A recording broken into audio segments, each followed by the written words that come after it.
देखिए, श्री कृष्ण जन्माष्टमी की तैयारियां जोरों पर है। हर ओर बाल गोपाल के जन्मदिन की उमंग आपको नजर आ जाएगी। 6 और 7 की मध्यरात्रि में रोहिणी नक्षत्र रहेगा और इसी मध्यरात्रि में रात 12 बजे भगवान श्री कृष्ण का जन्म होगा। कृष्ण की नगरी मथुरा समेत देश भर के मंदिरों में सजावट के तमाम इंतजाम किए गए हैं। बाजारों में खासी रौनक देखने को मिल रही है। लड्डू गोपाल की पीतल से बनी मूर्तियां खरीदने के लिए लोग बाजारों में पहुंच रहे हैं। इतना ही नहीं, आपको बता दें, लड्डू गोपाल के लिए रंग बिरंगी पोशाकों की भी तमाम डिमांड है, जिसके तमाम तस्वीरें इस वक्त आप टेलीविजन स्क्रीन पर देख रहे हैं। देखिए, 6 तस्वीरें बता रही हैं कि किस प्रकार से इस बार कितनी खास होने वाली है कृष्ण जन्मोत्सव, और उसकी धूम पूरे हिंदुस्तान में देखने को मिल रही है। कृष्ण की महिमा ऐसी है कि देश ही नहीं बल्कि विदेश में भी उनके अनुयायी, उनके चाहने वाले इतने हैं कि बड़ी संख्या में लोग मथुरा पहुंच रहे हैं श्रद्धालु, और आस्था का ये नजारा हर शहर से निकल कर आ रहा है।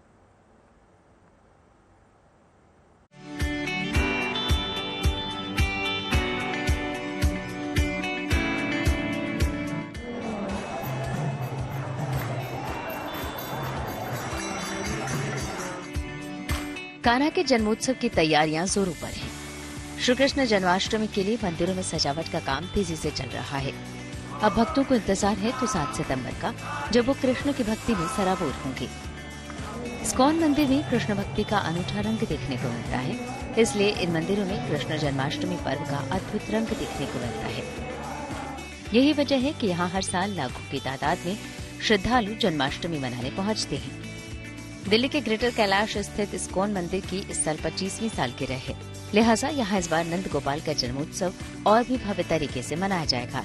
इसके लिए बड़े पैमाने पर तैयारियां की जा रही हैं। जन्माष्टमी के लिए हम विशेष तैयारी कर रहे हैं, क्योंकि हमारे इस मंदिर को रजत जयंती भी है और राधा पार्थसारथी की गोल्डन जयंती है, स्वर्ण जयंती, तो हम विशेष तैयारी चल ही रहे हैं। लेकिन G20 की वजह से सुरक्षा व्यवस्था का ध्यान रखते हुए इस बार जितने दर्शनार्थी हैं अर्थात जनता के लिए सुबह 4:30 बजे से लेकर के रात को 9 बजे तक ही प्रवेश रहेगा। G20 समिट को लेकर जन्माष्टमी के अवसर पर सुरक्षा के भी कड़े इंतजाम किए जा रहे हैं। मंदिर में भव्य पंडाल निर्माण के साथ ही जन्माष्टमी के लिए सुरक्षा जांच के भी पुख्ता इंतजाम बंदोबस्त किए जा रहे हैं। पुलिसकर्मी, सिक्योरिटी गार्ड, वॉलंटियर के साथ साथ CCTV कैमरे भी लगाए जा रहे हैं। यही नहीं, किसी आपात स्थिति से निपटने के लिए एम्बुलेंस और फायर ब्रिगेड की भी व्यवस्था यहाँ की गई है। मंदिर प्रशासन की माने तो 400 के तकरीबन दिल्ली पुलिस के कर्मी तैनात होंगे, वहीं 550 वॉलंटियर्स की भी तैनाती की जाएगी। जगह जगह CCTV कैमरे लगाए जाएंगे। मेरे पीछे आप तस्वीरों में देखिए कि अभी पंडाल लगना शुरू हो गया है। धीरे धीरे ये काम 1 से 2 दिन में पूरा हो जाएगा। यहाँ पर गेट पे ही पुलिस कंट्रोल रूम बनाया गया है। वहीं अभी अंदर भव्य पंडाल बनाने की प्रक्रिया भी काफी तेज हो गई है। मंदिर को फूलों से सजाया जाएगा। खास बात यह है कि इस बार थाईलैंड से भी श्री कृष्ण के श्रृंगार के लिए विशेष जो पुष्प हैं वो मंगाए जाएंगे। वहीं भारत के भी अन्य राज्यों से ये पुष्प मंगाकर विशेष श्रृंगार किया जाएगा। इसके साथ ही जो भी मंदिर पहुंचेगा उन्हें प्रसाद भी दिया जाएगा। जन्माष्टमी पर भगवान का विशेष श्रृंगार किया जाएगा। इसके लिए विदेश तक से फूल मंगवाए जा रहे हैं, तो ठाकुर जी को 1008 व्यंजनों का भोग लगाने की भी तैयारी है। फिर रही भगवान का जो श्रृंगार है उनका बहुत ही भव्य होगा, जिसमें थाईलैंड और हिमाचल प्रदेश, बंगलोर और तमिलनाडु से खास फूल मंगाए गए हैं, जिससे भगवान का पूरा ऑर्डर को सजाया जाएगा। अब वृंदावन से ठाकुर जी का वस्त्र तैयार करके आ गया है, 2 दिन पहले आ जाता है, और 1008 प्रकार के व्यंजनों का हम भगवान को भोग लगाएंगे। इस इस्कॉन मंदिर का निर्माण 1998 में हुआ था। यहाँ भगवान श्री कृष्ण और राधा के दर्शन करने के साथ ही मंदिर की सुंदर नक्काशी और सजावट देखने वाली है। जन्माष्टमी को लेकर यहाँ जिस तरह की तैयारी की जा रही है वो इसके अद्भुत होने की झलक पेश कर रही है। दिल्ली से नीतू झा के साथ bureau report, good news today. चीन की मीरा, इसी नाम से बीजिंग की एक युवती लोकप्रिय है। सोशल मीडिया पर उनके लाखों फॉलोअर्स हैं और वो भारत और चीन के बीच अच्छे रिश्ते चाहती हैं। वो अच्छी हिंदी भी बोलती हैं, लेकिन उसे चीन की मीरा के नाम से क्यों माना जाता है, इसकी भी एक दिलचस्प कहानी है। देखिए हमारी खास रिपोर्ट।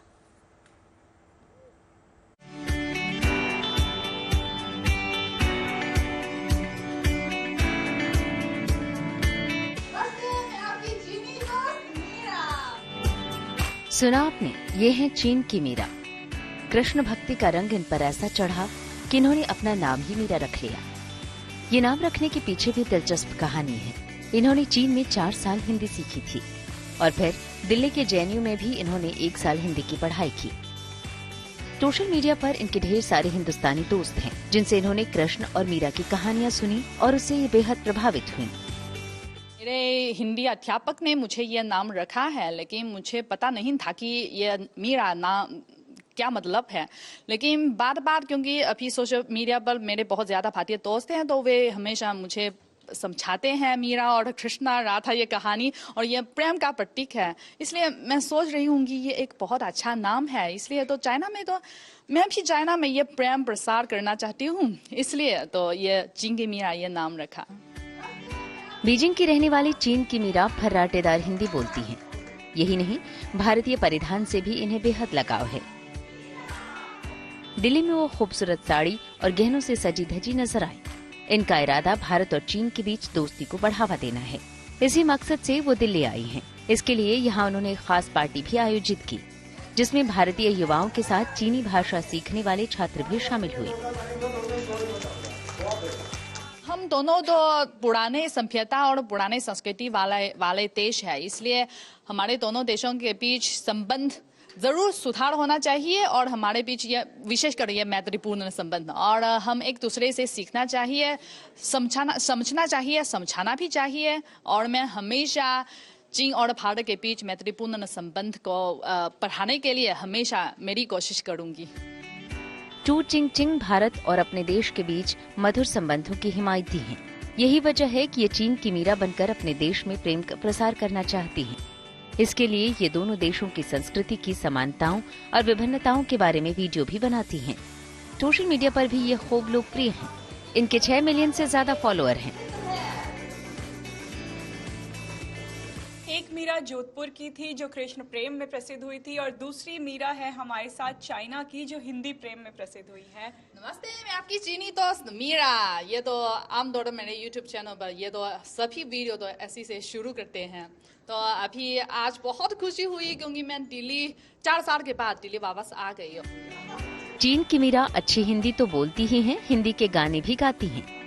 तेरे इश्क का चूड़ा पहनेंगे, मैं तुझ में ही रंग जाऊंगी, मैं रजनी फिरा चम चम चमू ये चीन में बॉलीवुड की फिल्में भी काफी पसंद की जाती हैं। यही वजह है कि इन्हें हिंदी फिल्मों से भी बेहद लगाव है।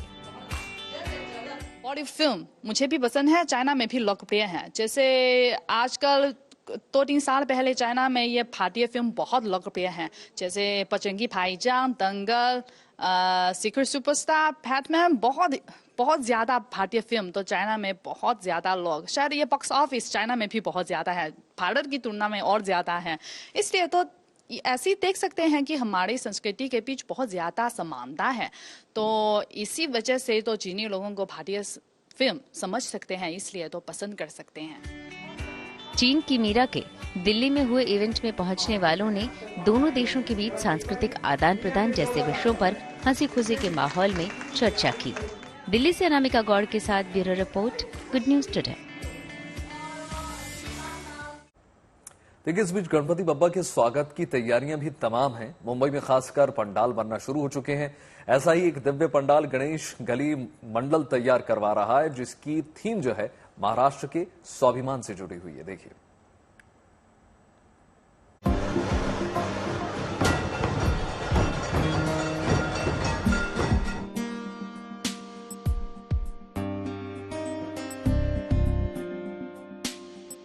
मुंबई में गणपति बप्पा के स्वागत की जोर शोर से तैयारी चल रही है। यहाँ गणेशोत्सव के लिए हर साल अलग अलग मंडल भव्य पंडाल तैयार करते हैं। गणेश गली की गणेश मंडल तेजी से तैयारी में जुटा है। इस बार यहाँ के पंडाल को महाराष्ट्र के इतिहास के एक अहम हिस्से का रूप दिया जा रहा है और वो है रायगढ़ का किला। गणेश चतुर्थी के 10 दिन पहले अलग अलग मंडल हो या घर हो, वो बप्पा को ले आना शुरू कर देते हैं और धूमधाम से उनका स्वागत करते हैं। मुंबई का ये वो इलाका है जहां पर 95 इयर्स पहले गणपति की स्थापना की गई थी। इस साल गणेश गली में एक सबसे अलग चीज ये है कि यहाँ पे जो डेकोरेशन किया गया है वो रायगढ़ फोर्ट का किया गया है। रायगढ़ फोर्ट ये वो जगह है जहाँ पर छत्रपति शिवाजी महाराज का राज्याभिषेक किया गया था और कुछ ही समय पहले इस राज्याभिषेक को 350 साल पूरे हुए हैं। उसी के लेक में इसको पूरे तरीके से सजाया जाएगा और यहीं पे बीच में गणपति बप्पा की मूर्त को रखा जाएगा। ये वो जगह है जहाँ पर लाखों लोग मुंबई और महाराष्ट्र के कोने कोने से पहुँचते हैं। रायगढ़ किले की हूबहू आकृति देने के लिए यहाँ 20 दिन पहले से मेहनत की जा रही है। श्रमिक से लेकर कलाकार तक दिन रात एक किए हुए हैं। बहुत हद तक आकृति उभर कर आ भी चुके हैं। मुंबई का गणेश गली इलाका जहां हम खड़े हैं, यहाँ पर गणपति बहुत जल्दी आएंगे और उसके लिए तैयारियां आप देखिए कि जिस तरीके से रायगढ़ का किला है उसी तरीके से तैयारियां की गई हैं। यहाँ पे छोटे छोटे मंदिर जो रायगढ़ किले के अंदर थे उसी की हूबहू चीजें बनाई जा रही हैं, उसी की तरह बनाया जा रहा है। ये किले का मेन एंट्रेंस है। इस पूरी रेप्लिका को बनाने में कम से कम 15 से 20 दिन का समय लगता है और लगातार गणपति बप्पा के आगमन के लिए यहाँ पर तैयारियां शुरू कर दी गई हैं। मुंबई में बप्पा का आगमन बड़े ही धूमधाम से होता है, लेकिन गणेश गली की खासियत ये है कि गणेश प्रतिमा यहीं बनती है। इस पंडाल में भगवान गणेश के दर्शन करने बड़ी संख्या में श्रद्धालु पहुँचते हैं, लिहाजा यहाँ सुरक्षा पर भी खास ध्यान दिया जाता है। मुंबई का राजा है वो जगह पे ही बनाया जाता है और मुंबई में ये पहला गणपति है जो पूरी तरह हैंडमेड बनाया जाता है। उसमें मोल्डिंग का या मोल्ड का जो उपयोग वो नहीं किया जाता है, तो वो जगह पे ही बनता है। लेकिन बप्पा के दर्शन के लिए काफ़ी बड़े पैमाने पे या डिवोटीज हर साल आते हैं और उनकी सुरक्षा ऑब्वियसली उनकी सुरक्षा तो हमारे मंडल का एक अहम हिस्सा रह चुका है। उसके लिए अलग अलग क्यूज हम बनाते हैं जैसे कि लोगों को दर्शन सही तरीके से हो। उसके अलावा जगह जगह पे क्लोज सर्किट कैमरेज होते हैं सुरक्षा के लिए। हमारे जो वॉलंटियर्स है वो तैनात होते हैं और जो भी पुलिस यंत्रणा हर साल हमें जो इंस्ट्रक्शन देते हैं वो हम फॉलो करते हैं। 10 दिनों तक चलने वाले गणेशोत्सव की शुरुआत इस बार 19 सितंबर को होगी और इसका समापन 28 सितंबर को होगा। मान्यता है कि इन 10 दिनों में भगवान गणेश अपने घर यानी कैलाश पर्वत से उतरकर धरती पर विचरण करते हैं और श्रद्धालुओं को अपना आशीर्वाद देते हैं। मुंबई से पारस दामा के साथ bureau report, good news today. आज देखिए टीचर्स डे है।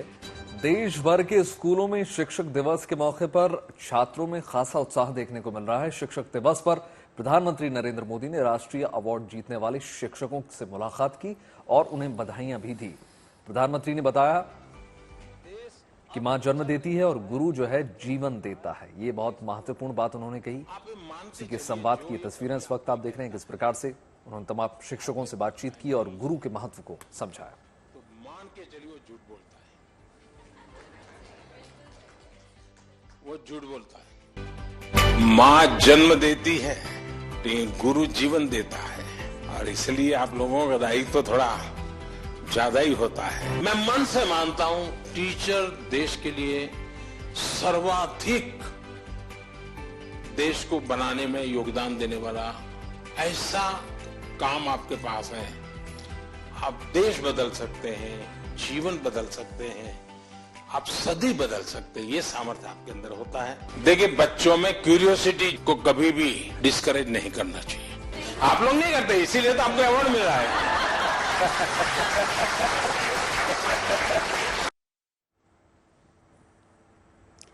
वहीं उत्तर प्रदेश के मुरादाबाद में टीचर्स डे पर एक स्कूल में पूर्व राष्ट्रपति डॉक्टर सर्वपल्ली राधाकृष्णन की रंगोली बनाई गई। छात्रों ने मिलकर 100 फीट लंबी और 150 फीट चौड़ी रंगोली तैयार की। हमारे देश में शिक्षक दिवस मनाने की शुरुआत 1962 में डॉक्टर राधाकृष्णन के राष्ट्रपति बनने के साथ हुई थी। देखिए किस तरीके से मुरादाबाद के इस स्कूल में टीचर्स डे मनाया जा रहा है। सर्वपल्ली राधाकृष्णन की ये रंगोली स्कूली बच्चों ने तैयार की है।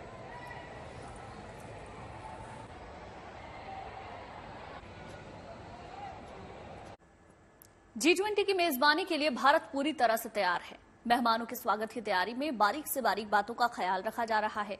उनके रहने, खाने पीने और घूमने फिरने से लेकर उन रास्तों तक का कायाकल्प कर दिया गया है जिधर से वो गुजरेंगे। ख्याल इस बात का भी रखा जा रहा है कि मेहमान नवाजी में भारत की सोच और उसकी पहचान झलके। ये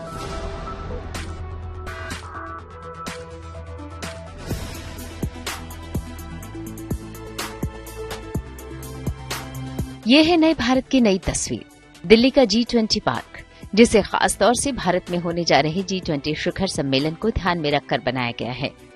इसे एनडीएमसी ने ललित कला अकादमी के सहयोग से बनाया है। सदस्य देशों के मेहमान इस पार्क में आएंगे या नहीं अभी मालूम नहीं, लेकिन अगर आए तो उन्हें यकीनन खुशी होगी। दिल्ली के जब नीति मार्ग और कौटिल्य मार्ग पर आप आएंगे तो उसके जंक्शन पर एक आपको पार्क मिलेगा और बड़े यूनिक तरीके से इसका नाम रखा गया है G20 पार्क। लेकिन इसकी खासियत आपको बताऊं, ये देखिए, दरअसल गैलिक मुर्गा, ये जो है गैलिक रोस्टर है, और फ्रांस का ये जो बर्ड है आप देख सकते हैं, बाकायदा जो ये बनाया गया है, दरअसल ये सब कुछ स्क्रैप से बना हुआ है। बिल्कुल, ये मुर्गा, ये ईगल, ये मोर सब कबाड़ से बने हैं, ऐसे सामानों से जिनका उपयोग नहीं हो रहा था। लेकिन यहाँ इस खासियत से भी बड़ी बात यह है कि यहाँ जिन पशु पक्षियों की आकृति स्क्रैप यानी कबाड़ से बनाई गई है, वो G20 में शामिल देशों से जुड़े हैं। चाहे फ्रांस का गैलिक रोस्टर हो या भारत का मोर या फिर रूस का ब्राउन बियर, मतलब वसुधैव कुटुंबकम की पूरी तस्वीर खींची गई है यहाँ। इसकी एक थीम है, जब हम वन नेशन वन वसुधैव कुटुंबकम की बात करते हैं तो पूरे एक जगह पे सारे उन कंट्रीज के जो नेशनल बर्ड या नेशनल एनिमल है ये शुरू होता है। तो हमारा पीकॉक है वहाँ पर, ग्रेट ब्रिटेन का लॉयन है वहाँ पर, ये गार्लिक रोस्टर फ्रांस का है, पांडा, इस तरह सभी कंट्रीज को एक जगह पर, जो हमारे प्रधानमंत्री जी की सोच है कि वसुधैव कुटुंबकम की बात करते हैं। कलाकारों ने भी वसुधैव कुटुंबकम की भावना को ध्यान में रखकर ही इन्हें बनाया है, ताकि पूरी दुनिया को अपना घर और लोगों को अपना परिवार मानने की भारत की सोच हर स्तर पर झलके। इंडिया का जो अपना रूस्टर है और फ्रांस का बहुत ज्यादा अलग नहीं है, इन दोनों का समन्वय आपस में मिलता है, मतलब हम जो देखते हैं तो दोनों का सेम जैसे लगता है। तो एक इस तरह का एक बहुत अच्छा मुझे मेल लगा, और फिर मैंने इसको बनाने के लिए स्क्रैप को फिर चुनना शुरू किया। कहीं पे मैंने इसमें गरारियाँ लगाई हैं, कहीं पे आप देखेंगे तो तवा यूज़ किया है, कहीं पे चेन यूज़ की है, कहीं पे उसमें गाटर वगैरह इस्तेमाल किए हैं, तो बहुत अच्छा लगा सब बनाने में। G20 मेहमानों की मेहमान नवाजी के लिए खादी इंडिया भी तैयार है। भारत मंडपम में खादी का एक स्टॉल होगा, जहां खादी कुर्ता और मोदी जैकेट से लेकर बनारसी, पटोला और कांजीवरम साड़ियां तक होंगी। इसके अलावा खादी के दूसरे सामान भी होंगे और इस बात की भी व्यवस्था होगी कि अगर कोई मेहमान चरखे से सूत काटने का अनुभव लेना चाहे तो ले सकता है। भारत मंडपम में खादी की उत्पादों की श्रृंखला विदेशी मेहमानों के लिए तैयार है। वो इन उत्पादों को खरीदकर अपने विदेशी धरती पर ले जाकर भारत की खुशबू फैला सकते हैं। वहाँ 6 बाई 6 मीटर का लाइव डेमोन्स्ट्रेशन है। वहाँ पर विदेशी मेहमान खादी का सूत काटने से लेकर खादी के उत्पाद खरीदने तक पूरा आनंद वहाँ पर वो सब ले सकते हैं।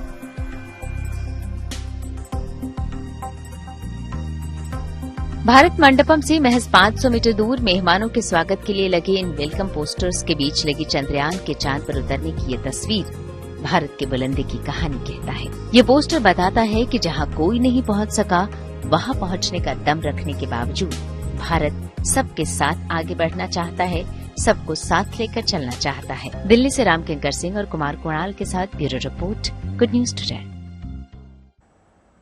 बात कुछ और खबरों की हो जाए। देखिए, इतनी नई फिल्म सुखी का पोस्टर को लेकर साईं के दरबार में पहुंची अभिनेत्री शिल्पा शेट्टी। उन्होंने साईं की समाधि पर फिल्म का पोस्टर रखकर फिल्म की कामयाबी की प्रार्थना की और इस मौके पर शिल्पा शेट्टी के पति राज कुंद्रा भी उनके साथ नजर आए। शिल्पा को देखने के मौके पर भीड़ वहां पर पहुंच गई, फैंस वहां पर देखने को मिले। उन्होंने भीड़ का हाथ जोड़कर, हाथ हिलाकर अभिवादन स्वीकार किया। 22 सितंबर को रिलीज होने वाली इस फिल्म सुखी में शिल्पा शेट्टी जो है उनका मुख्य किरदार है और उनके साथ अमित साध, चैतन्य कुशा, कपिला जैसे कलाकार भी इसमें शामिल हैं। उसी के तहत फिल्म प्रमोशन के बाद ईश्वर से फिल्म को हिट कराने की प्रार्थना उन्होंने की।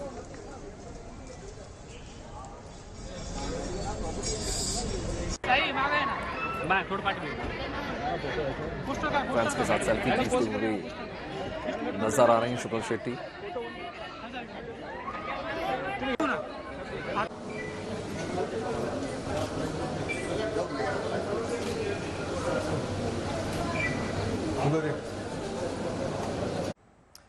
शोपियां में इंडियन आर्मी ने युवाओं को एक मंच दिया है। इस कम्युनिटी रेडियो स्टेशन पर घाटी के युवाओं को हुनर को दिखाने का एक भरपूर मौका मिलता है। इंडियन आर्मी ने इस पहल को नाम दिया है पैगामे शोपियां। ये रेडियो स्टेशन न सिर्फ लोगों को एंटरटेन करता है बल्कि उन्हें जागरूक भी करता है।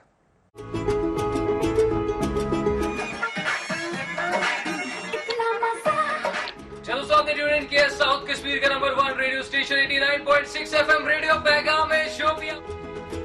कश्मीर की वादियां, खुला नीला आसमान, चिड़ियों की चहचहाट और इनके बीच सुनाई देता है रेडियो पैगाम शोपियां, हमारे दिलों की धड़कन।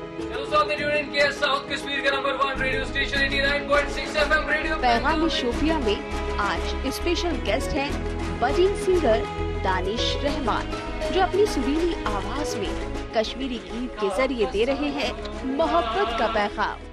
सुनाता रहा दम निकलते।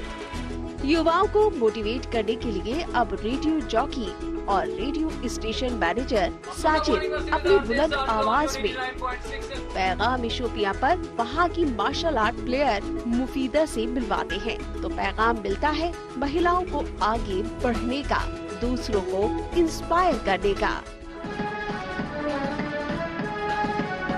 पैगाम शोपियां न सिर्फ लोगों को एंटरटेन करता है बल्कि इन्फॉर्म करता है और उन्हें एजुकेट भी करता है। शोपियां का पहला रेडियो स्टेशन है, कम्युनिटी रेडियो स्टेशन है और हमें बहुत अच्छा लग रहा है। हम यहाँ पर काम कर रहे हैं और कोशिश यही रहती है कि अपनी ऑडियंस को जो है हम इन्फॉर्म करें, एंटरटेन करें और एजुकेट करें। एंड मुझे लगता है कि ये एक बेस्ट प्लेटफॉर्म है यहाँ के लोकल यूथ के लिए, ताकि हम उनको और ज्यादा इन्वॉल्व करें और ज्यादा जो है उनके टैलेंट को बूस्ट अप करें, उनको एम्पावर करें। कम्युनिटी रेडियो स्टेशन खुलने से आम लोग भी खासे खुश हैं। उनके टैलेंट को स्पेस जो मिला है और स्थानीय मुद्दों को जगह। ये एक बेस्ट प्लेटफॉर्म है जहाँ पे यूथ आकर के अपना जो टैलेंट है वो उसको इस मीडियम के थ्रू दुनिया तक पहुँचा सकती है, या फिर किसी भी मुद्दे पे बात हो। जैसे कि इस रेडियो स्टेशन में मैं खुद कनेक्टेड रहती हूँ, सुनती हूँ यहाँ के शोज, तो बहुत सारे जो है बहुत सारे मुद्दों पे बात होती है जो कि राइजिंग इश्यूज होते हैं, इमर्जिंग इश्यूज होते हैं, या फिर बहुत सारी जो गवर्नमेंट की स्कीम्स होती है यूथ के लिए कोई भी, तो हमें उसके बारे में इन्फॉर्मेशन मिलती है। तो बहुत इन्फॉर्मेटिव भी है और बहुत अच्छा प्लेटफॉर्म है जो जिसके थ्रू यूथ अपना टैलेंट या अपनी आवाज आगे पहुंचा सकते हैं। युवाओं तक सीधे पहुंचने के लिए ये पहल इंडियन आर्मी ने की है। लोगों को उम्मीद है कि यहाँ इस तरह की कम्युनिटी रेडियो और भी खोले जाने चाहिए, क्योंकि अब पैगाम शोपियां उनकी पहचान और बदलते कश्मीर की आवाज बन गया है। Bureau report, good news today.